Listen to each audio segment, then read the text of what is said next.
Script: From Occult Power to Redemption, a former psychic's testimony. Opening hook: For many people, the world of mysticism and the occult appears mysterious, even empowering. Psychic readings, spiritual rituals, energy manipulation. But for Mercedes Otano, what once looked like spiritual power eventually revealed itself as something far darker. After years working as a psychic and practicing occult rituals, Otano says her life became filled with chaos, fear, and spiritual torment.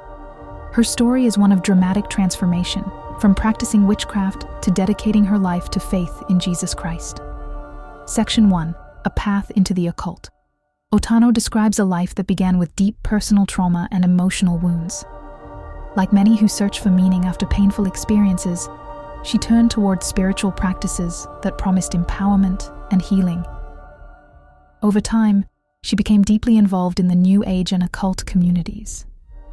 She worked as a psychic, performing readings and spiritual rituals for clients seeking guidance or transformation.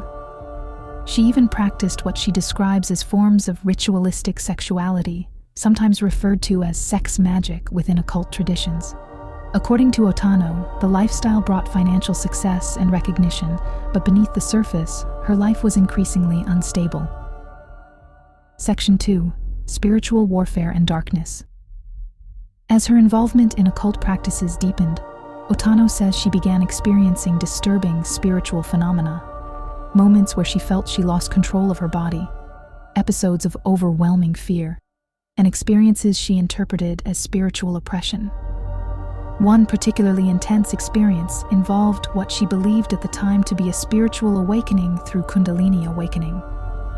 Initially, she thought it represented enlightenment. But looking back, she describes the event as terrifying, feeling as if her body and mind were being overtaken by forces she could not control. She also warns about practices like shadow work, which are often promoted as tools for self-healing within some spiritual communities. According to Otano, these practices open doors to deeper spiritual confusion rather than true freedom. Section 3: A Moment of Radical Change. Despite years of resisting faith, Otano says her life eventually reached a turning point. She describes experiencing a profound encounter with the message of Jesus Christ, which she says revealed the contrast between the spiritual power she had been pursuing and the love and mercy she now experienced. One deeply emotional moment involved a vision of her father near the end of his life, accepting faith before passing away. For Otano, this experience became a powerful confirmation that her life needed to change. The transformation that followed was immediate and dramatic.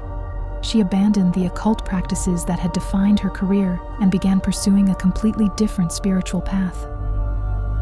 Section 4: A New Mission Today. Otano says her focus is entirely different. Rather than seeking power or influence through spiritual practices, she dedicates her life to sharing her testimony and encouraging others to pursue faith. For her, healing and freedom were not the goal. They were the result of surrendering her life to God. She now believes her purpose is to bring the message of the gospel into places that many religious communities hesitate to reach. In her words, the light of faith must be carried even into the darkest environments. Section 5: A Prayer for Freedom. Toward the end of her message, Otano invites viewers to reflect on their own spiritual journeys. She acknowledges that many people exploring alternative spiritual practices are genuinely searching for healing, identity, or purpose. But she believes lasting freedom comes from a different source. Her testimony concludes with a prayer for viewers, asking for spiritual protection, healing, and transformation for anyone who feels trapped in destructive patterns or spiritual oppression. Closing reflection stories like Otano's often provoke strong reactions. Some listeners see them as warnings about the dangers of occult practices. Others view them as deeply personal accounts of spiritual transformation. But regardless of interpretation, her testimony highlights a universal theme. People search for meaning in many places. Sometimes those journeys lead into darkness, but sometimes they also lead back out again.